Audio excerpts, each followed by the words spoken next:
ఆయనకి ఎవడు భక్తితో ఉంటాడో అటువంటి వాడిని గ్రహములు కూడా చెనకలేవు. నమ శివాభ్యాం అశుభాపహాభ్యాం అని ఆయన అనుగ్రహాన్ని పొందాడనుకోండి, ఆపద వచ్చేస్తోందని మనకి తెలియదు.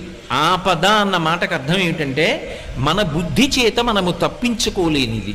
మన దగ్గర ఎన్ని ఉపకరణములు ఉండనివ్వండి, వాటితో మనం బయటపడలేనంత పెద్ద ప్రమాదము వచ్చేస్తే దానిని ఆపద అంటారు. ధర్మరాజు గారు కృష్ణుడితో మాట్లాడుతూ భారతంలో అంటాడు, ఆపద గడువంబెట్టను ఓపి శుభంబైనదా అని ఒడగొట్ప అంటాడు. ఆపద చాలా ఒక్కొక్కసారి మన బుద్ధితో తప్పించుకోలేము. అసలు అలా ఎందుకు తప్పిందో కూడా మనకు అర్థం కాదు. నాకే తెలిసి ఒక విశేషం చెప్తాను. ఒకప్పుడు ఒక వ్యక్తి మోటార్ సైకిల్ మీద ఎడుతున్నాడు, చీకటిగా ఉంది, అది కొంచెం డొంక ప్రదేశం. ఆయన ఏదో ఆలోచిస్తూ బయలుదేరాడు.